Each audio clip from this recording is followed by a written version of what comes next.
말씀은 9장 전체를 할 거고요. 봉독은 우선 13절까지 함께 하시겠습니다. 네, 함께 읽으시겠습니다. 예수께서 배에 오르사 건너가 본 동네에 이르시니 침상에 누운 중풍병자를 사람들이 데리고 오거늘 예수께서 그들의 믿음을 보시고 중풍병자에게 이르시되 작은 자야 안심하라 내 죄 사함을 받았느니라. 어떤 서기관들이 속으로 이르되 이 사람이 신성을 모독하도다. 예수께서 그 생각을 아시고 이르시되 너희가 어찌하여 마음에 악한 생각을 하느냐. 내 죄 사함을 받았느니라 하는 말과 일어나 걸어가라 하는 말 중에 어느 것이 쉽겠느냐.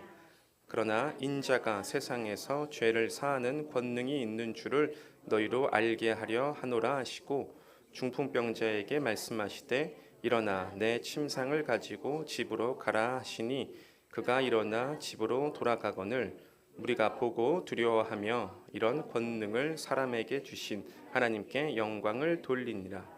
예수께서 그곳을 떠나 지나가시다가 마테라 하는 사람이 세관에 앉아 있는 것을 보시고 이르시되 나를 따르라 하시니 일어나 따르니라. 예수께서 마태의 집에서 앉아 음식을 잡수실 때에 많은 세리와 죄인들이 와서 예수와 그의 제자들과 함께 앉았더니 바리새인들이 보고 그의 제자들에게 이르되 어찌하여 너희 선생은 세리와 죄인들과 함께 잡수시느냐. 예수께서 들으시고 이르시되 건강한 자에게는 의사가 쓸데없고 병든 자에게라야 쓸데있느니라. 너희가 가서 내가 긍휼을 원하고 제사를 원하지 아니하노라 하신 뜻이 무엇인지 배우라. 나는 의인을 부르러 온 것이 아니요 죄인을 부르러 왔노라 하시니라. 아멘. 마태복음 9장을 읽다 보면 몇 가지 질문을 하게 됩니다. 먼저 우리가 9장 처음 봤을 때 중풍병자를 고치는 사역이 나오죠. 이 사역은 9장에서 처음 등장한 것은 아닙니다. 8장에서도 이미 예수께서 중풍병자 환자를 고치셨죠. 백부장의 부하가 중풍병자였는데 그 장군이 와서 예수께 그 환자를 치유해 달라 하는 모습이 나옵니다. 그러면 이런 질문을 할 수 있습니다. 똑같은 중풍병자 환자입니다. 그런데 왜 동일한 사건, 동일한 환자를 치유하는 모습이 성경에서 반복적으로 등장을 할까요? 예수님이 만약에 중풍병자를 치유할 수 있는 분이다 라는 사실을 증거하는 거라면 그 결과가 똑같아야 되는데 내용을 보면 백부장 때 드러난 어떤 내용과 또 이 지금 9장에서 등장하는 중풍병자에 대한 내용은 사뭇 다릅니다. 그러면 똑같은 중풍병자를 고치고 나서 그 목적이 단순히 예수님께 내가 병자를 치유하는 권능이 있다라는 것을 넘어서 똑같은 사건을 똑같은 환자를 치료하지만 똑같은 질병을 치유하지만 다른 내용, 다른 사건으로 내용이 전개되는 데는 분명히 이유가 있을 겁니다. 이유가 있어야 되고요. 이 다음으로 내용을 보면 이제 마태라는 사람을 만나게 됩니다. 마태는 세리인데 세리는 지금으로 따지면 세무 공무원 됩니다. 세금을 백성들한테 거둬들여서 국가에 납부하는 그런 사람인데요. 이 사람들 마태를 부르고 세리와 죄인을 불러서 밥을 먹습니다. 예수께서 중풍병자를 고치신 사건과 그 다음에 마태를 부르시는 사건이 서로 연결이 되나요? 좀 어색하죠. 그리고 제가 얼마 전에 기사를 봤는데 워렌 버핏 혹시 아시나요? 미국의 최고 어떤 투자의 황제라고 하는 분, 그 워렌 버핏이랑 1년에 한 번 식사를 할 수 있습니다. 그 식사를 경매에 붙여요. 그 경매가가 혹시 얼마인 줄 아세요? 이번에 한 240억에 낙찰이 됐습니다. 240억 한 끼입니다, 한 끼. 그러니까 우리는 그러면서도 공감은 하죠. 굉장히 유명하고 저명하고 들을만하고 존경받을 그런 사람과 함께 식사를 하고 싶습니다. 그런데 예수님은 반대죠. 정말 죄인이고 남들이 꺼려하는 그런 사람들과 굳이 식사를 하신 다음에 책망을 오히려 받으십니다. 중풍병자를 치료하신 다음에 그 다음에 왜 갑자기 마태를 부르시고 식사를 하실까? 내용에 좀 연결성이 없어 보여요. 계속해서 읽을 거지만 그 다음에는 요한의 제자들이 등장을 합니다. 요한의 제자들이 등장을 해서 하는 말이 뭐냐면 왜 우리는 금식을 하는데 왜 예수님 당신의 제자들은 금식을 안 합니까? 이렇게 말씀을 하세요. 그러면 만약에 제가 예수님이라면 금식을 하는 이유는 이렇다. 금식을 안 하는 이유는 이렇다. 이렇게 말씀을 하시면 될 텐데 예수님의 대답은 신랑이 빼앗긴 날이 오면 금식한다. 이렇게 말씀을 하세요. 그러니까 9장을 우리가 쭉 읽다 보면 그냥 사건 단락 별로는 당연히 이해가 갑니다. 그런데 9장 전체를 묶어서 과연 이것이 말하는 바가 무엇이냐라고 말한다면 쉽게 대답을 할 수가 없습니다. 나아가서 마태복음 9장은 9장만 별도로 9장만 독단적으로 있는 말씀이 아닙니다. 8장이 있었고 9장이 있었고 그 다음에 10장이 있습니다. 전 세계적으로 성경을 믿지 않는 분위기가 굉장히 많이 형성되고 있습니다. 동남아와 아프리카, 남미에서 기독교가 굉장히 번성한다고 하고 있는데 그 이면을 살펴보면 어떤 기복적인 신앙 혹은 무속적인 신앙 혹은 어떤 말씀에 기반하지 않는 그냥 어떤 현상적인 또 뭔가 기적을 바라는 듯한 모습을 추종하는 기독교가 굉장히 많이 번성하고 있어요. 그리고 기독교 내부적으로도 세계 유수의 신학교들, 예를 들어서 하버드라든지 예일이라든지 시카고에 가서 예수를 그리스도로 믿느냐라고 묻는 질문에 그렇다라고 대답하는 교수는 한 사람도 없습니다. 하나님을 단지 예수님을 단지 역사적인 인물 또 고대 근동에 기록된 책의 한 저자 혹은 한 인물 정도로만 평가를 하지 세계 최고의 신학교로 자부하는 학교에서는 예수를 하나님의 아들이신 메시아로 인정하지 않습니다. 그러한 이유가 있죠. 왜냐하면 성경이 너무나 일관성이 없어 보이는 겁니다. 성경이 부분적으로는 이해가 됩니다. 그런데 과연 성경 전체에서 하고자 하는 말이 무엇이냐?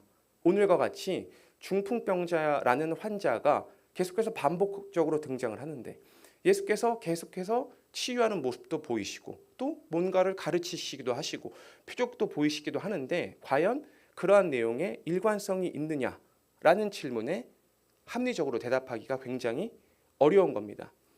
그렇다고 정답이 없느냐? 그렇지는 않아요.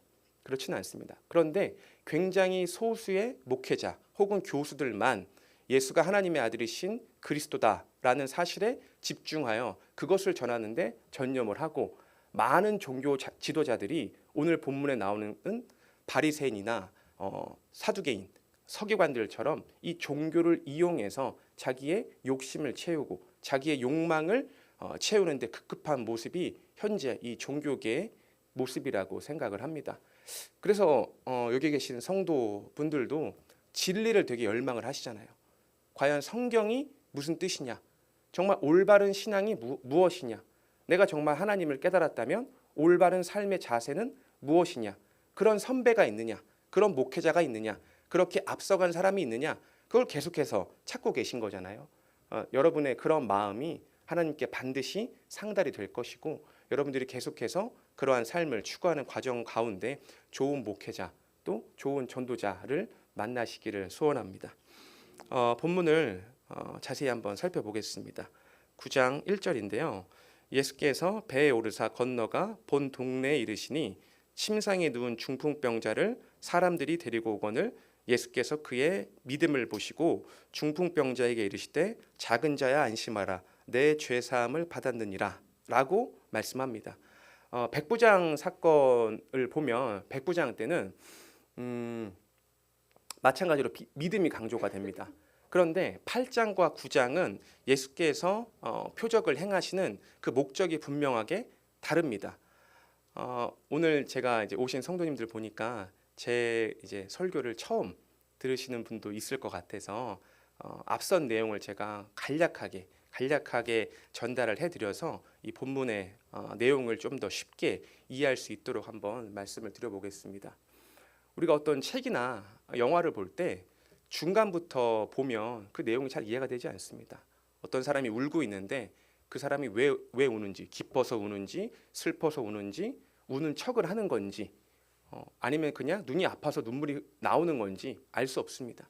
그런데 우리가 그 스토리를 알면 앞뒤 내용을 정확하게 인식을 하고 있으면 이 사람이 진짜 눈물이다, 가짜 눈물이다 아파서 눈물을 흘리는 거다라는 사실을 정확하게 캐치를 할 수가 있습니다.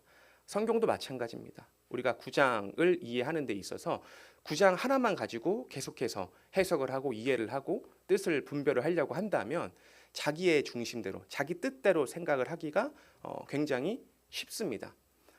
그래서 우리가 성경 전체의 어떤 흐름, 성경이 과연 무엇을 가지고 무엇을 전달을 하려고 하는가에 대한 그 포인트를 잡는 것이 굉장히 중요합니다.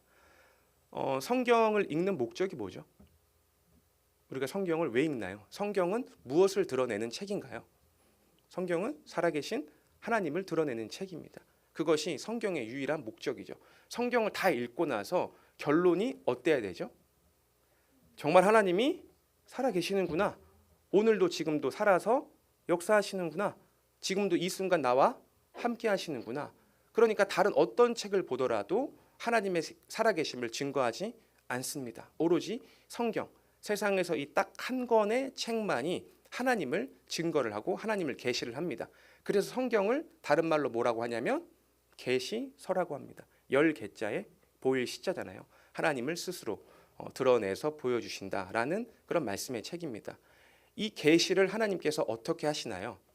하나님께서는 구약과 신약으로 계시를 하십니다. 구약이라는 것은 옛 언약이죠. 무엇을 언약했냐? 장차 하나님의 아들이신 그리스도가 올 것이다 라는 것을 약속을 하셨고, 신약의 목적은 무엇이냐면 바로 구약에 언약된 그 그리스도가 실제로 왔다라는 사실을 증거를 합니다. 신약은 크게 두 부분으로 볼 수가 있습니다. 전반부는 예수께서 직접 오셔서 내가 바로 누구이다? 하나님의 아들 그리스도다라는 사실을 증거를 합니다. 사도행전부터 요한계시록의 주인공은 성령입니다. 성령은 누구시죠? 그리스도의 영입니다. 그리스도의 영이신 성령의 목적은 무엇인가요?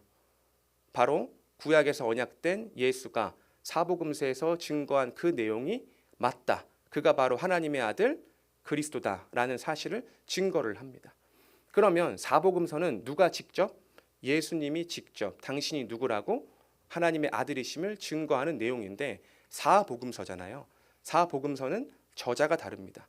그래서 예수를 그리스도라고 하는 그 증명의 내용을, 그 방법의 내용도 다른 것이 사복음서의 특징입니다. 이후에 기회가 된다면 마가, 누가, 요한복음을 나가면서 그 특징에 맞게 예수가 과연 어떤 면에서 그리스도인가라는 사실을 확인해 볼 수가 있고, 마태복음의 특징은 무엇이냐? 바로 예수 그리스도의 직임을 통해서 예수가 하나님의 아들이심을 증거를 합니다. 직임이 뭐죠? 하는 일이죠. 자기가 어떤 직임이 있느냐. 왜 마태복음에서는 직임을 통해서 하나님의 아들을 증거하냐. 그 직임이 어떤 직임이냐면 신약 성경이 아니라 구약 성경에 나오는 직임입니다. 이 직임이라고 할 때 그냥 세상에 나와 있는 아무 직임이나 말하는 것이 아니라 반드시 필요한 직임, 즉 하나님 나라를 세우시잖아요. 모형적으로 이스라엘 나라를 건국을 하셨습니다. 그 나라를 아무나 다스리지 않죠. 반드시 하나님께서 지명한 직임자가 있습니다. 직분자가 있어요. 그 세 가지 직분자가 바로 기름 부음을 받고 세워지는 직임자입니다. 첫 번째가 선지자이고 왕이고 제사장입니다. 오로지 이 세 직임을 통해서만 하나님께서는 하나님의 나라를 다스리십니다. 그 직임자에게 무엇을 부으신다고요? 기름을 부으신다고요. 그 기름을 붓는다라는 뜻이 구약에서는 메시아라고 뜻합니다. 신약에서는 그리스도라고 뜻합니다. 그래서 우리가 예수를 누구로 믿냐면 그리스도라고 믿는 겁니다. 예수를 그리스도라고 믿는다는 그 말은 구약 시대에 하나님께서 이스라엘 나라를 통해서 보여주신 그 직임자를 한 몸에 지니고 오실 그 하나님의 아들을 내가 예수를 그리스도로 믿습니다라고 고백을 하는 겁니다. 그래서 성경 전체의 핵심 인물은 예수 그리스도이고, 예수가 그리스도로 입증이 되고 증거가 되고 그 하나님의 구약의 모든 예언이 성취되면 하나님의 살아계심이 계시가 되고 입증이 되는 겁니다. 마태복음은 직임을 통해서 예수가 그리스도라는 사실을 증거한다라고 말씀을 드렸습니다. 이 직임은 크게 세 가지가 있었죠. 선지자, 왕, 제사장입니다. 마태복음 전체에서는 네 부분에 걸쳐서 이 사실을 증거를 합니다. 첫 번째, 1장부터 4장까지는 먼저 그리스도가 내가 바로 하나님의 아들 그리스도가 맞다라는 자격 요건을 보여줍니다. 그 자격 요건이란 뭐냐면 그리스도가 아무나 될 수 없겠죠. 구약 성경에 예수님에 대한 많은 예언들이 들어 있습니다. 첫 번째는 예수님은 아무 혈통에서나 태어나지 않습니다. 예수님은 반드시 정해진 혈통이 있어요. 그래서 마태복음 처음을 피면 무엇이 등장을 하죠? 아브라함과 다윗의 자손 예수 그리스도의 계보라. 그 족보가 등장하는 이유는 명쾌합니다. 반드시 구약에서 언약된 메시아는 누구의 혈통으로 와야 된다? 다윗의 혈통으로 와야 된다는 겁니다. 왕의 혈통으로 와야 된다는 겁니다. 그러니까 우리가 자녀들에게 교육을 할 때, 학교나 가정에서 교육을 할 때, 이번에 신천지가 그 대구에서 집회를 할 때도 거의 20만 명 가까이 모였다고 하죠. 그 내용을 자세히 보셨는지는 모르겠지만 엄청나게 많은 청년들이 있습니다. 엄청나게 많아요. 청년이 이렇게 많았나? 할 정도로 많습니다. 중고등학생은 어떨까요? 그거 못지않게 많습니다. 야, 주일학교가 이렇게 없다고 하더니 다 여기가 있었나? 할 정도로 신천지는 엄청난 급성장을 이루고 있고 불과 몇백 명 되지 않았었잖아요. 근데 10년 사이에 폭발적으로 증가를 했고 코로나가 나고 난 다음에 저는 신천지 망하는 줄 알았어요. 아직 끝났다. 하나님이 이렇게 치시는구나. 그 이후에 어떻게 됐죠? 결속력이 더 완고해졌습니다. 더 대단해지고 이제 더 드러내고 자기의 종파를 전달하고 있습니다. 신천지 정말 저희 입장에서는 아주 간단하게 신천지의 교리를 깨뜨릴 수 있거든요. 지금 이만희가 얘기하는 자기가 바로 하나님의 아들 그리스도의 그 어떤 재림주다 이렇게 얘기를 하잖아요. 근데 재림주의 결정적인 요건이 있습니다. 그것이 우리가 방금 얘기한 마태복음 1장의 얘기입니다. 재림주는 반드시 누구의 후손이 되어야 되냐? 아브라함과 다윗의 자손이 되어야 됩니다. 이만희는 유다 지파가 아니잖아요. 어디 이신지는 모르겠어요. 어디 이신지는 모르겠는데 너무나 황당한 얘기죠. 너무나 황당합니다.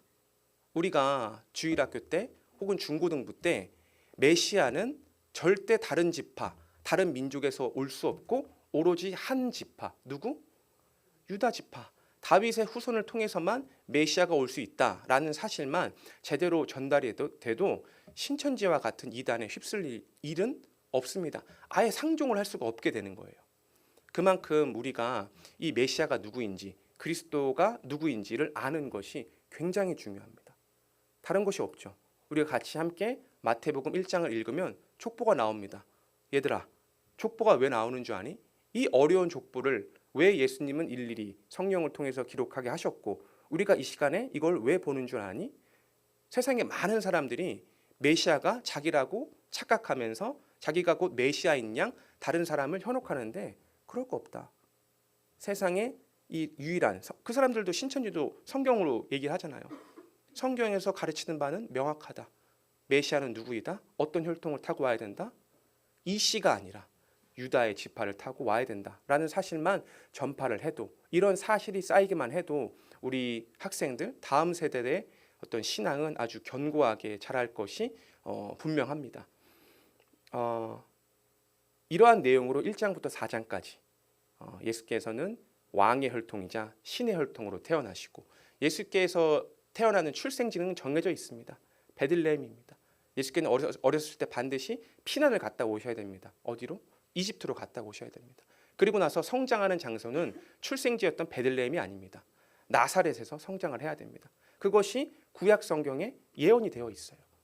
그 예언은 이미 몇천 년 전에 기록이 되어 있는 건데 예수님께서 실제로 그것을 성취하는 그 모습을 보면 우리나라 무당 되게 좋아하잖아요. 어른들 보면 이사할 때도 이사 날이 있고 취업을 할 때 빨간 데는 가지 말아야 되고 파란 데를 가야 되고 막 그런 미신을 엄청나게 잘 믿어요. 근데 그런 무당이 했던 말 한두 개가 딱 맞아 떨어지는 순간 이 사람은 그 무당의 완전 하수인이 됩니다. 무당의 종이 돼요. 너무너무 신기하니까 이 사람 참 영특하다, 신묘한 힘이 있나 보다 하고 그 무당을 절대적으로 따르게 되는데, 예수님은 그 정도가 아니잖아요. 이 성경 전체가 예언과 성취로 이루어져 있습니다. 그 사실을 우리가 그냥 단순히 글자 혹은 옛날 이야기 혹은 책에 쓰여져 있는 말이 아니라, 우리가 이 초대교회 사람이라고 한번 생각을 해보고 정말 이 기록들이 몇천 년 전에 쓰여져 있는데 지금까지 이루어지고 있다라는 사실이 확신되는 만큼, 확증되는 만큼 이건 믿지 말라도 믿게 되는 거예요. 안 믿는 게 더 대단한 일일 정도로 이것은 믿음이 증폭되는 일입니다. 그런 일이 예수님의 출생 과정 가운데서도 일어나셨고, 예수님이 오시기 전에 반드시 그 앞에 준비자가 있죠. 그것이 바로 세례 요한입니다. 이만희 앞에는 아무도 없어요. 이만희는 배신을 당하다가 자기가 새로 신천지를 차렸잖아요. 이만희를 준비하는 자는 없었습니다. 그런데 메시아 참 재림주 앞에는 반드시 세례 요한 준비자가 있어야 됩니다. 그리고 4장에서는 사탄의 시험을 이기시고, 오로지 예수 그리스도만이 사탄의 시험을 이기실 수 있잖아요. 그것이 증거가 되는 내용이 바로 4장까지의 내용입니다. 이 4장까지만 해도 예수님은 이미 메시아이심이 확실합니다. 성경 덮어도 돼요. 그런데 예수님은 아주 친절하게 그 이후의 내용도 상세하게 알려주고 계십니다. 그 세 가지 직임 말씀해 드렸잖아요. 그 5장부터 16장까지가 세 가지 직임 중에 선지자 직임에 대해서 증거를 하는 겁니다. 선지자, 우리 많이 들어봤잖아요. 선지자. 대표적인 선지자 누구 있죠? 엘리야, 엘리사, 모세도 선지자라고 하고 아브라함도 선지자라고 합니다. 아주 구약 성경에는 선지자가 많이 있습니다. 선지자가 하는 일이 뭐죠? 미리 안다는 거잖아요. 선지가 하는 역할이 뭐죠? 예언도 하고 저주도 퍼붓고 심판을 예고하기도 하고 하잖아요. 성경에서 말하는 선지자의 직임은 명확합니다. 이런 일을 하는 자들을 보고 선지자라고 합니다. 첫 번째, 선지자는 가르치는 일을 합니다. 교육을 합니다. 그래서 예수께서 마태복음 5장에 산에 오르셔서 가장 먼저 하시는 일이 무엇이죠?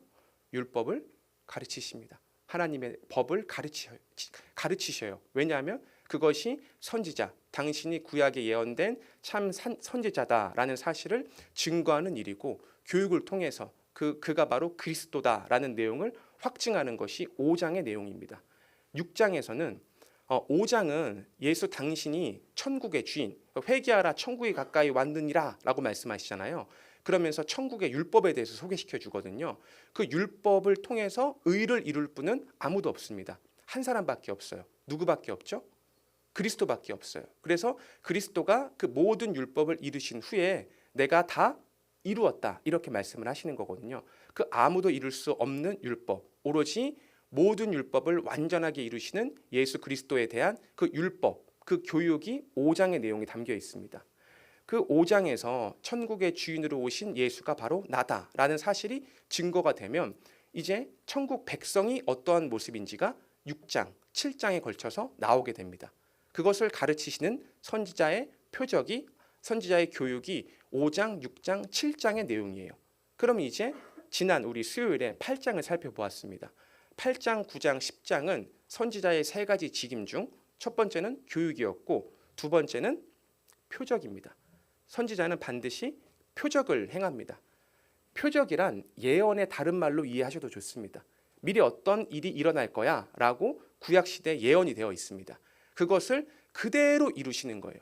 그래서 예수님이 질병을 고치신 다음에 8장 중반부에 보면 이 모든 것이 내가 그 연약한 것을 짊어지기 위해서 하는 일이다 라고 이사야의 언약을 성취했다라고 말씀을 하시잖아요. 그러니까 예수께서는 직임으로서는 선지자의 직임을 완수하고 계시는 거예요. 5, 6, 7장을 통해서는 교육을 하시고 8, 9, 10장을 통해서는 표적을 행하시는 거예요. 우리는 그 표적을 행하시는 모습을 보면서 그 내용이 어떤지를 집중을 해야겠죠. 나머지 11장부터 16장까지는 마지막 선지자의 하나의 직임입니다. 뭘까요? 배척입니다. 배척. 우리는 선지자가 정말 하나님의 말씀을 올바르게 배워서 전하면 다 수용할 거라고 생각을 하잖아요. 실제로는 그렇지 않습니다. 예수께서도 부인을 당하시고 부정을 당하시고 가장 심한 부인을 당하셨죠. 얼마나 배척을 당하셨나요? 죽임을 당하신 겁니다. 그것이 바로 선지자로서의 표적이 완성되는 표적의 측면에서 우리가 예수의 그 십자가 사건을 이해할 수 있는 대목입니다. 7, 8, 9, 10장이 그리스도의 그 선지자 표적에 관한 내용이라고 말씀을 드렸습니다. 이 표적을 행하시는 것은 바로 내가 참 선지자이자 하나님의 아들 예수 그리스도를 증거하는 사실이라고 우리가 이해를 하면서 이 9장을 읽으면 본문을 더 쉽게 이해가 할 수가 있죠. 8장에서의 핵심은 그리스도의 절대 권세였습니다. 8장에서는 예수님이 막 제자들을 막 선택을 하기도 하고 또 질병을 막 치유하기도 하고 또 막 귀신이 막 있을 때 그들을 돼지떼에 보내서 막 죽이기도 하시는, 영계를 지배하고 바다와 자연을 잠잠케 하고 또 인간을 지배하는 어떤 절대 권세자로서의 예수 그리스도의 속성을 보여주셨다면 9장은 무엇이냐? 9장은 단순하게 아주 간단하게 말하면 그 그리스도는 어떤 자이냐? 속죄주다, 속죄주로 오셨다라는 것입니다. 그래서 이전에 중풍병자들이 사람을 데리고 오거늘 예수께서 그들의 믿음을 보시고 중풍병자에게 이르시되 작은 자야 안심하라, 내 죄사함을 받았느니라 라고 얘기합니다. 아주 이것이 특이한 대목입니다. 이러고 나니까 3절에 어떤 서기관들이 속으로 이르되 이 사람이 신성을 모독하도다 라고 이야기를 해요. 서기관들은 당시에 율법 전문가들입니다. 성경 전문가들이에요. 그런데 죄 사함의 권세는 누구만이 있냐? 하나님만이 있는 겁니다.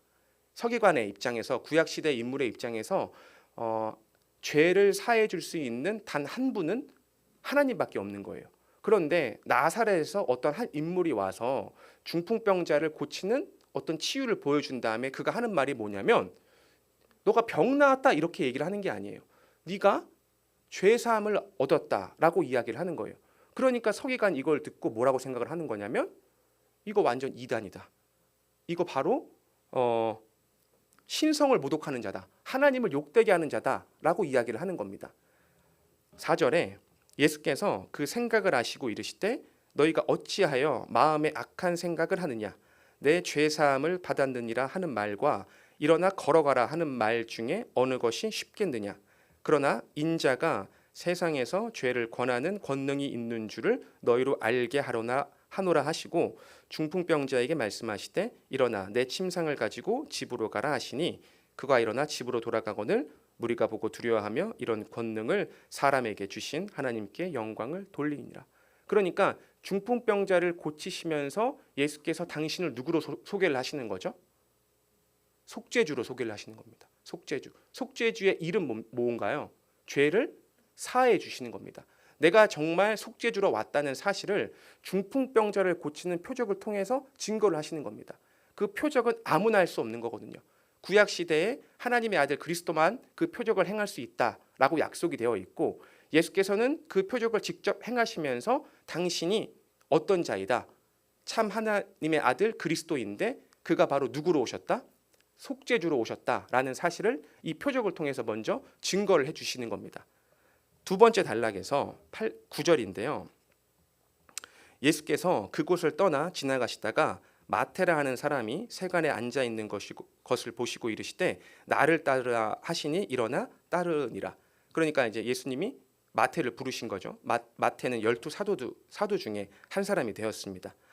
예수께서 마태의 집에서 앉아 음식을 잡수실 때 많은 세리와 죄인들이 와서 예수와 그의 제자들과 함께 앉았더니 이 세리가 제가 세무 공무원이라고 비유를 드렸는데 그렇게 정직한 그 고대 근동에서는 정직한 세무를 이렇게 하는 일이 없습니다. 그러니까 그 로마 정부에서 예를 들어서 이 분당구에 100만 원을 걷어들여라라고 하면 이 세리들은 100만 원만 걷어들이는 일은 없습니다. 200만 원, 300만 원 그것은 자기 마음입니다. 자기 욕구대로 그것을 다 채운 다음에 자기가 나머지는 갖고 상부에 100만 원만 납부를 하면 되는 그런 일입니다. 그러니까 당대 사람들이 마태를 볼 때 혹은 세리를 볼 때 좋게 볼까요? 악질 중에 악질로 보겠죠. 그리고 마태의 특징이 있습니다. 마태의 지파를 아시나요? 마태가 어떤 지파인지? 마태가 레위 사람이거든요. 그러니까 이스라엘 백성의 입장에서는 이 레위 사람은 어떤 나라를 위해서 살아야 되죠? 하나님의 나라를, 이스라엘 나라를 위해서 살아야 됩니다. 그런데 이 하는 짓거리를 보니까 백성들을 착복하고 로마를 위해서 사는 것 같은 그런 모습을 보게 되는 거죠. 그러니까 정말 악질 중에 악질, 죄인 중에 죄인이라는 어떤 오명이 지금 누구에게 씌워져 있냐면 세리에게 씌워져 있는 겁니다. 예수께서 10절인데요. 마태의 집에서 앉아 음식을 잡수실 때 많은 세리와 죄인들이 와서 예수와 그의 제자들과 함께 앉았더니 이제 궁금한 겁니다. 바리새인들이 11절에 보고 그의 제자들에게 이르되 어찌하여 너의 선생은 세리와 같은 죄인들과 함께 잡수시느냐? 이런 질문을 할 수밖에 없는 거예요. 이런 게 또 있습니다. 많은 사람들이 이제 메시아를 기다렸잖아요.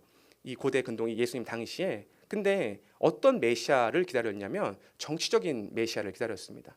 그러니까 다윗과 솔로몬과 같은 이방 민족을 실질적으로 다 제압을 하고 다시 이스라엘을 건국하고 회복하는 이런 정치적인 왕을 기대하고 있는데 다윗이 죄인들과 막 식사를 했다? 이런 장면에 집중을 하기보다는 막 이방 대적을 무찌르고 이런 모습을 당연히 기대를 했던 거죠. 그러니까 예수 네가 그리스도라고 하는데 왜 와서 죄인들과 와서 밥을 먹지? 이런 질문을 하는 겁니다. 그러니까 12절에 예수께서 들으시고 이르시되 건강한 자에게는 의사가 쓸데없고 병든 자에게라야 쓸데있느니라.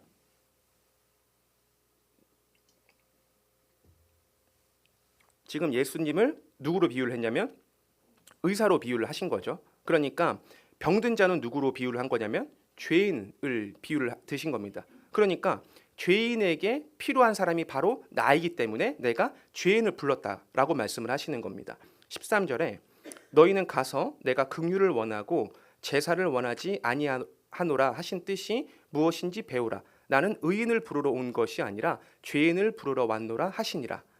13절에 내가 긍휼을 원한다고 하잖아요. 이 긍휼이란 단어의 원어 뜻을 보면 자비를 베풀다, 그리고 마음으로 동참하다, 불쌍히 여기다 이런 뜻이 있어요. 그러니까 상대되는 말이 제사를 원하지 않는다는 거잖아요. 이때 말하는 제사는 온전한 제사, 합당한 제사 이런 말이 아니라 바리새인들이 드리는 의식적이고 허례허식과 같은 그 모형적인 제사를 말합니다. 그러니까 예수님은 너희 모형적인 그런 의식적인 행위를 나는 원하지 않고 내가 참 제사, 참 긍휼의 원천으로 오셨다. 그러니까 내가 온 목적은 뭐냐면 너희처럼 종교를 이용해서 자기의 배를 불리는 그런 일이 아니라 누구를 위해서? 죄인을 위해서 오셨다. 그러니까 연결이 됩니다. 처음에 중풍병자를 고치면서 내가 누구로 왔다? 속죄주로 왔다. 죄 사함을 하기 위해서 왔다라고 말씀을 하시고, 두 번째 마태와 세리와 그리고 죄인들을 함께 식사를 하시면서 바리새인들이 묻자 내가 온 이유는 무엇이다? 누구를 부르러 왔다? 죄인을 부르러 왔다. 왜 죄인을 부를 수 있나요? 예수가 바로 누구이기 때문에? 속죄주이기 때문에 예수님의 도래 목적, 당신이 죄인을 불러서 그들을 속하여 주시기 위해서 왔다라고 이해할 수 있습니다. 14절부터 17절까지 함께 읽어보시겠습니다. 그때 요한의 제자들이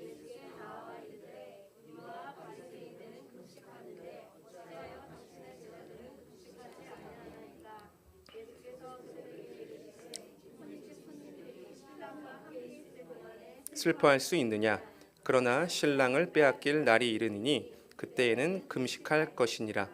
생배 조각을 낡은 옷에 붙이는 자가 없나니 이는 기운 것이 그 옷을 당기어 헤어짐이 더하게 됨이요 새 포도주를 낡은 가죽 부대에 넣지 아니하나니 그렇게 하면 부대가 터져 포도주도 쏟아지고 부대도 버리게 됨이라. 새 포도주는 새 부대에 넣어야 둘이 다 보존되느니라. 요한의 제자들이 와서 예수님의 제자들을 보고 책망을 하는 거죠. 무엇을 책망을 하느냐? 왜 금식하지 않느냐라고 질문을 합니다. 그러니까 대답이 무엇이죠? 슬퍼할 겨를이 없다. 왜? 지금 신랑이 함께 있기 때문에 슬퍼할 일이 없다는 거예요. 그런데 금식할 날이 온다는 겁니다. 그게 언젠가요? 신랑을 빼앗긴 날. 우리 이게 어떤 사건인지 알고 있죠? 신랑을 빼앗깁니다. 어떻게 빼앗기나요? 십자가에 그리스도가 대속하는 그 날이 바로 신랑을 빼앗기는 날입니다. 이 날은 무엇을 해야 되냐면 금식을 하게 되는 거예요. 구약시대에 금식을 했습니다. 이스라엘 백성들이. 왜 했죠? 죄 때문에 했습니다. 나의 죄를 회개하고 자복하는 그 일 가운데 내가 도저히 내 죄 때문에 견딜 수가 없어서 무엇이 나오냐면 금식이 나오는 겁니다. 금식을 해서 죄 사함을 얻는 게 아니죠. 우리가 하나님 앞에서 나의 죄를 깨닫다 보면 밥이 안 넘어가는 때가 있습니다. 그런 금식을 말하는 겁니다. 신랑을 빼앗기는 날, 우리의 그리스도, 우리의 하나님의 아들이 돌아가시는 그 날에 금식을 하게 되는 것은 너무나 당연한 일로 보입니다. 그러니까 신랑을 빼앗기는 날이 와서 금식을 한다. 금식은 죄 사함과 관련이 있다고 말씀을 드렸잖아요. 예수께서 처음 오셔서 중풍병자를 치료하시고 하시는 말씀이 내가 바로 속죄주다. 그리고 마태와 세리와 또 죄인들을 불러 모으시고 함께 식사하시면서 하는 말씀은 내가 온 이유가 무엇이다? 죄인을 부르러 왔다. 그리고 나서 금식은 언제 하냐? 신랑을 빼앗기는 날이 온다. 이것은 바로 무엇을 가리키냐? 과거, 이제 예수께서는 긍휼을 원하시고 제사를 원하시지 않는다고 했잖아요. 그 의식적인, 그저 모형적이고 계속해서 반복적으로 드려야 되는 그런 구약의 율법에 근거한 제사가 아니라 참 제사가 실현이 됩니다. 그 제사는 제물이 단순히 동물, 소나 양이나 염소로 드려지는 제물이 아니라 참 그리스도이신 예수가 직접 제물이 되시는 그날을 가리켜서 신랑을 빼앗기는 날. 그러니까 속죄주가 오셔서 죄인들을 불러서 어떻게 속죄를 하시냐? 당신이 스스로 제물이 되시는 그 속죄의 방법을 말씀해 주고 계십니다. 18절부터 22절까지 함께 읽으시겠습니다. 예수께서 이 말씀을 하실 때에 한 관리가 와서 절하며 이르되 내 딸이 방금 죽었사오나 오셔서 그 몸에 손을 얹어 주소서. 그러면 살아나겠나이다 하니 예수께서 일어나 따라가심에 제자들도 가더니 12의 동안이나 혈루증으로 앓는 여자가 예수의 뒤로 와서 그 옷가를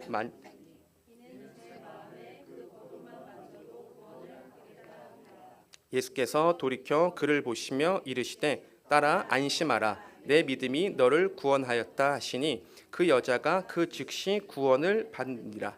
그러니까 한 관리가 예수께 온 거죠. 와서 하는 말이 뭐냐면 내 딸이 죽었다는 겁니다. 내 딸이 죽었으니까 예수님 빨리 오세요.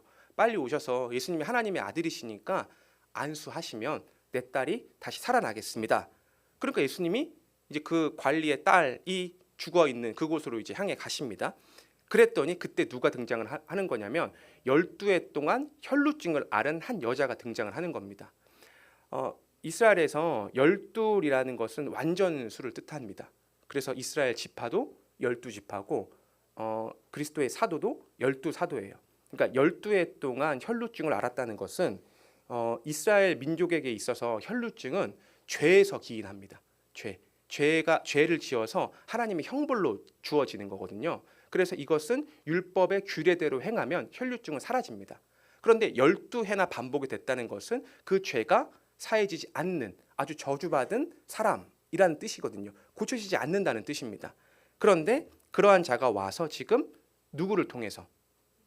예수를 통해서 지금 구원을 얻는 장면이 보이는 겁니다. 그러니까 구약의 모형적인 제사, 그 의식적인 제사를 통해서는 구원을 얻을 수 없고 이제는 누구를 통해서?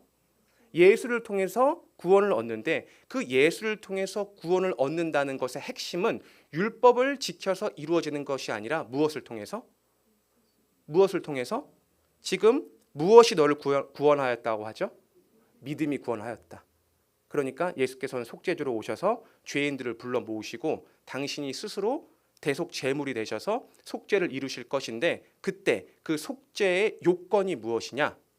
율법이 아니라 믿음이라는 것입니다. 23절로 26절까지 읽어보시겠습니다. 예수께서 그 관리의 집에 가서 피리 부는 자들과 떠드는 무리를 보시고 이르시되 물러가라 이 소녀가 죽은 것이 아니라 잔다 하시니 그들이 비웃더라. 무리를 내보낸 후에 예수께서 들어가사 소녀의 손을 잡으심에 일어나는지라 그 소문이 그 온 땅에 퍼지더라. 예수께서 이제 그 죽어 있는 그 딸의 그 관리의 집에 가셨습니다. 가서 보니까 피리 부는 자들과 떠드는 무리가 있대요. 이것은 당시의 장례 풍습입니다. 누군가 죽으면 막 피리를 불고 애통하고 애곡하는 사람을 불렀다고 해요. 죽었으니까 그 사람들이 온 겁니다. 그러니까 예수께서는 이 사람이 죽은 게 아니니까, 관리의 딸이 죽은 게 아니니까 가라라고 말씀을 하시면서 이 소녀의 손을 잡으시니까 이 소녀가 어떻게 되냐면 일어나는 겁니다. 사망에서 어디로 가는 거냐면 생명으로 가는 겁니다. 지금 계속해서 예수 그리스도의 속죄에 대해서 우리가 살펴보고 있는데, 예수께서 오셔서 속죄주로 오신 거잖아요. 그래서 당신이 속죄를 행하시는데 그 속죄의 능력이 어떻다는 거죠? 무엇이 주어진다는 거죠? 속죄를 받은 생명이 주어진다는 겁니다. 생명. 그냥 단순히 죄 용서를 받고 그리고 다시 나는 그 이스라엘 회중에 들어갈 수 있고 이런 정도가 아니라 죽은 영혼에게 무엇이 부여되냐면 생명이 부여된다. 그러니까 속죄의 실제가 될 수 있죠. 27절로 31절까지 읽으시겠습니다. 예수께서 거기에서 떠나가실 때 두 맹인이 따라오며 소리질러 이르되 다윗의 자손이여 우리를 불쌍히 여기소서 하더니 예수께서 집에 들어가심에 맹인들이 그에게 나아오거늘 예수께서 이르시되 내가 능히 이 일을 할 줄을 믿느냐 대답하되 주여 그러하오리다 하니 이에 예수께서 그들의 눈을 만지시며 이르시되 너희 믿음대로 되라 하시니 그 눈들이 밝아진지라. 예수께서 엄히 경고하시되 삼가 아무에게도 알리지 말라 하셨으나 그들이 나가서 예수의 소문을 그 온 땅에 퍼뜨리리라. 그러니까 지금은 이제 두 맹인이 등장을 합니다. 앞을 보지 못하는 사람, 혈루증 환자와 동일합니다. 하나님께로부터 저주받은 자, 죄에 인한 결과, 그리고 절대로 구약의 율법으로는 고칠 수 없는 자를 가리켜 맹인이라고 합니다. 그 맹인이 도저히 율법으로는 자신의 구원을 이룰 수가 없을 때 예수께서 오셔서 그 믿음의 근거로 무엇을 이루어 주시냐면 구원을 이루어 주십니다. 여기서 우리가 한 가지 주목할 것은 예수께서 삼가 아무에게도 알리지 말라고 하셔요. 이것은 몇 번 나오거든요. 8장에서도 나와요. 8장에서도 아무에게 이르지 말고 가서 제사장한테만 알려라고 하셨습니다. 그 부분은 이제 8장 때 보실 때 한번 살펴보시면 되고요. 지금 이제 또 아무에게도 알리지 말라. 그러니까 예수께서 아무에게도 알리지 말라라고 하시는 궁극적인 목적이 있습니다. 왜냐하면 예수께서는 정해진 때가 있어요. 예수님의 죽음의 때가 있단 말이죠. 그때까지 당신이 그 모든 구약의 언약을 성취해서 그 때가 됐을 때 돌아가셔야 되는데 먼저 잡혀서 돌아가시면 그 일을 그르치게 됩니다. 그래서 당신의 때를 조절하기 위해서 삼가 아무에게도 이르지 말라라는 말씀을 하시는데, 지금 방금 읽은 본문에서의 핵심은 뭐냐면 이르지 말라라고 하셨는데도 그 두 맹인들은 어떻게 했죠? 퍼뜨린 겁니다. 퍼뜨린 걸. 이게 굉장히 중요해요. 그러면 이게 의미가 뭐죠? 퍼뜨렸더라. 이것을 우리가 흐름으로 이해를 해보면 예수께서 속죄주로 오셔서 당신의 대속을 인해서 믿음을 통해서 실제적인 구원, 그러니까 죽음에서 생명으로 이끄시는 구원을, 속죄를 이루셨단 말이에요. 이것을 정말로 받은 당사자, 정말 예수 그리스도의 구원을 체험하고 그 생명이 내 것이 되고 죽음에서 생명으로 소생한 자의 결과는 어떻죠? 이건 전하지 않고 못 사는 거예요. 이건 전하지 않고 못 사는 겁니다. 우리가 들어서 알잖아요. 뭐 북한의 지하교회 성도들이나 혹은 뭐 어디 정말 독재 정권 하에 그다음에 예수님을 도저히 믿을 수 없는 중동이나 이런 지역에서도 정말 목숨 바쳐서 전하는 자들이 있습니다. 우리의 신앙과 직접적으로 대비하기는 좀 어려운 측면이 있습니다. 그런데 지금 본문에서 강조하는 바는 무엇이냐면 정말 구원받은 자의 모습이 어떠냐. 그 베드로의 장모도 그렇잖아요. 열병을 고치고 나니까 어떻게 했죠? 예수님께 수종 들었다고 하거든요. 그 수종이라는 게 종로로 탄다는 거예요. 예수를 위해서 산다는 거거든요. 천국 백성을 깨달은 자, 마태복음 6장에서도 하는 말의 핵심은 뭐냐면 더 이상 세상을 위해 살지 않고 누구를 위해? 그리스도를 위해 산다는 것이 천국 백성의 자세입니다. 그러니까 전도는 엄밀히 말하면 하라 마라의 어떤 선택사항은 아닌 거예요. 내 삶이 그리스도로 가득한 거예요. 정말 그리스도를 만나니까 너무 행복하고 내가 정말 죽은 자 같잖아요. 그리스도 모르면 죽은 자 같잖아요. 삶의 해석도 안 되고 내가 왜 사는지, 무엇을 위해 사는지, 죽은 다음에는 무엇인지, 내가 이 고난을 왜 받는지, 돈을 못 벌면 내가 이 돈을 왜 못 벌고 있는지, 돈을 많이 벌면 이 많은 돈을 나보고 어떻게 하라는 건지, 어떨 때는 마음이 공허하기도 하고 어떨 때는 캄캄한 벽에 서 있는 것 같기도 하고, 그 모든 길을 열어주신 분이 누구시죠? 그리스도예요. 예수님이에요. 우리가 지난 설교 때 목사님이 그 일본의 유명한 명약 뭐였지 이름이? 카베진. 그런 명약을 한번 먹잖아요. 내가 명약을 먹었어요. 그래서 위장이 싹 나아졌어요. 근데 옆에서 어떤 분이 막 배 알아서 막 떼굴떼굴 구르는 거예요. 그러면 이 약은 내 거야, 아무도 줄 수 없어 하면서 숨기나요? 아니죠. 그냥 줍니다. 그냥 좋은 것을 정말 알고 내가 경험하고 깨달으면 이거는 숨겨질 수가 없어요. 그러니까 전도 되게 열심히 하는 분들 있잖아요. 막 길거리에서 뭐 예수 믿으세요 하는 분들 있잖아요. 참 비판하는 사람들이 많거든요. 저래서 전도가 되나? 근데 근본적으로 그분들은 전하지 않으면 안 되는 거예요. 예수님 믿으면 너무 좋은데 할 수 있는 방법이 우선은 그건 거예요. 정말 여러 가지 수십 수백 가지 방법은 중요하지 않아요. 내가 있는 자리에서, 내가 처한 환경에서 정말 예수님의 살아계심을 확인하고 내가 그로 인해 생명을 얻었고 내가 정말 죽은 것과 다름없는 그런 비천한 삶 가운데 하나님이 내게 빛을 비춰주시고 생명의 길을 보여주시고 내 모든 과거가 그리스도 안에서 해석되고 내게 이제 막 희망이 샘솟잖아요. 일자리에 나가도 그 일을 하는 목적을 안다니까요. 내가 내년에 뭘 하고 싶은 게 생겨요. 누구를 알면? 그리스도를 알면 그렇게 됩니다. 우리 모든 성도님들 그걸 경험하셨기 때문에 그래서 전도를 하시고 교회에 나와서 또 말씀을 들으시고 다시 무장하시고 또 각자의 처소에서 그리스도를 전하는 삶을 살고자 하시는 거잖아요. 그 결과 이 지금 그리스도가 전하는 그 구원의 핵심, 죽음에서 생명으로 전하는 그 구원을 경험하게 되면 두 맹인이 죽은 것 같은 삶에서 생명의 삶으로 전환되는 순간 전도, 그리스도가 살아계시다라는 그 전파 호소는 결코 막을 수 없는 속죄의 결과의 모습을 보여주고 있습니다. 32절로 34절 읽어보시겠습니다.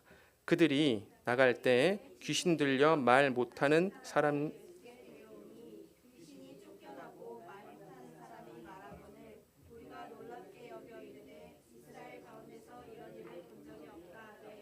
바리새인들은 이르되 그가 귀신의 왕을 의지하여 귀신을 쫓아낸다 하더라. 구원의 결과입니다. 구원의 결과가 믿는 자에게는 정말 전하지 않으면 안 되는 그런 찬송과 노래와 감사로 전파가 됐는데 믿지 않는 자, 구원받기로 예정되어 있지 않는 자는 어떻게 되냐? 예수를 누구라고? 귀신의 왕, 바알세불이라고 배척을 하고 부인을 하고 부정을 합니다. 선택의 역사는 우리가 이제 구약 성경을 나중에 함께 볼 시간이 있으면 자세하게 살펴볼 텐데 예수님께서 궁극적으로 배척을 당해서 죽으시잖아요. 그러니까 예수님이 선하고 좋은 것, 아름다운 것을 전한다고 했을 때 그 결과가 반드시 선으로 돌아오지 않습니다. 그게 예수께서 이 선악의 개념을 이 피조세계에서 보여주시는 것인데 예수의 죽으심을 통해서 악한 행위를 통해서 우리가 뭘 알 수 있냐면 선을 알 수 있잖아요. 우리가 빛 가운데 가만히 있으면 어둠이 뭔지 모릅니다. 그리고 어둠 가운데 있으면 빛이 무엇인지 몰라요. 그런데 어둠 가운데 빛이 쫙 비쳤을 때 이것이 빛이고 이것이 어둠이구나를 아는 것처럼 구원과 또 유기도 마찬가지입니다. 두 맹인이 하나님을 만나고 그리스도를 통해서 새 생명을 얻고 찬양하는 삶, 그 반대편은 누가 있냐? 예수를 부인하고 나중에 10장을 보면 예수 믿는 제자를 잡아서 죽입니다. 그런 일이 초대교회 역사 내내 발생을 하잖아요. 그 구원과 유기의 그 상반된 삶을 구원의 결과를 통해서 예수께서 말씀해 주시는 것이고요. 35절부터 마지막 38절입니다. 함께 읽겠습니다. 예수께서 모든 도시와 마을에 두루 다니사 그들의 회당에서 가르치시며 천국 복음을 전파하시며 모든 병과 모든 약한 것을 고치시니라. 무리를 보시고 불쌍히 여기시니 이는 그들이 목자 없는 양과 같이 고생하며 이에 제자들에게 이르시되 추수할 것은 많으니 적으니 그러므로 추수하는 주인에게 청하여 추수할 일꾼들을 보내주소서 하라 하시니라. 우리가 지금 역사 가운데 살고 있습니다. 이 역사가 개진되는 궁극적인 목적이 어디에 있다고 보시나요? 저는 하나님을 드러내는 일에 있다고 봅니다. 그 하나님이 자신을 드러내는 일에 있어서 가장 핵심적인 사역이 무엇인가요? 죄인들을 구원하는 구속의 사역입니다. 역사가 진행되고 그리고 예수님 오실 때까지 계속해서 이어져야 되는 궁극적인 목적은 무엇일까요? 저는 예수님이 그리스도로 오셔서 속죄의 사역을 통해 믿는 자들을 구원하신다는 사실을 전파하는 것에 있다고 봅니다. 수학을 맹신하는 사람은 수학을 전합니다. 주식을 맹신하는 사람은 주식을 전합니다. 부동산을 맹신하는 사람들은 부동산을 맹신하죠. 그걸로 인해서 자신의 삶이 변화됐다고. 각자 자기의 어떤 부산물을 남겨놓으려고 인간의 본능 같습니다. 무언가 끊임없이 적기도 하고 무언가를 말하기도 하고 무언가를 가르치려고도 하고. 우리가, 저는 아직 자녀를 낳지 않았는데 자녀를 낳은 분들이 가장 중요하게 생각하는 거 교육이라고 합니다. 교육만이 사람을 바꿀 수 있고 인류가 남긴 유산 가운데 가장 없어져서는 안 될, 가장 마지막 순간까지 끝까지 남아야 될 것 한 가지 고르라면 교육을 꼽고 싶습니다. 그 교육, 무엇을 가르칠 것이냐, 무엇을 전할 것이냐. 예수께서는 무엇을 전하라고 하시나요? 일꾼을 모으라고 하십니다. 그 일꾼이 하는 일은 무엇인가요? 예수께서 그 절대 권세를 가지고 오신 그분이 이제는 9장을 통해서 당신이 누구이신 걸 속죄주이라는 사실을 알려주셨고, 그 속죄주가 오셔서 누구를 불러 모으시죠? 죄인들을 불러 모으십니다. 그 죄인들을 불러 모으셔서 당신이 속죄를 이루어 주시는데 어떤 방법으로 이루어 주시나요? 신랑을 빼앗기는 일, 즉 스스로 대속을 통해서 그 구원을 이루어 주십니다.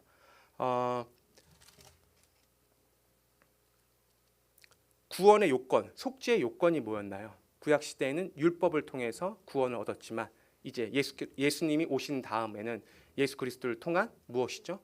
믿음을 통해서 구원을 얻게 됩니다. 그 구원의 결과가 무엇인가요? 죽음에서 생명을 얻게 되는 구원의 역사를, 속죄의 역사를 경험하게 됩니다. 이것을 모든 자들이 경험을 하나요? 그렇지 않습니다. 배척하는 자들이 있고 부인하는 자들이 있습니다. 자연스럽게 이 이후에 표적 이후 사건, 그리스도의 배척의 사건으로 이어지는 연결고리가 되기도 합니다. 그리스도에 대한 속죄를 깨닫게 되면 그 삶은 맹맹한 삶이 되나요? 그렇지 않습니다. 전하지 않으면 안 되는, 그리스도에 대한 복음을 전하지 않으면 안 되는 그런 삶을 살게 됩니다. 그 삶이 역사의 중심이자 하나님께서 그리스도를 보내시고 이 땅에 성경을 통해서 하나님을 계시한 이유입니다.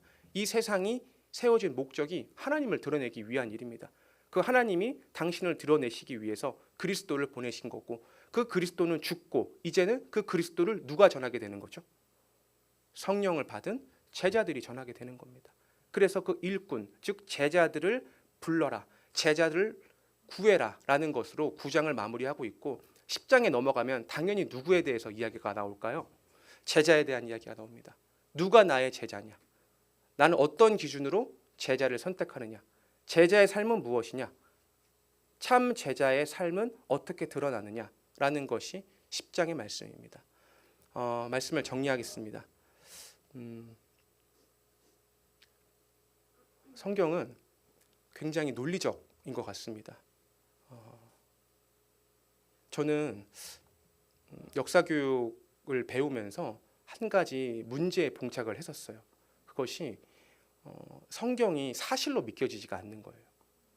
죽었다 살아나고 무리를 걷고, 학생들도 성경이 거짓말 같아서 재미가 없다고 하잖아요.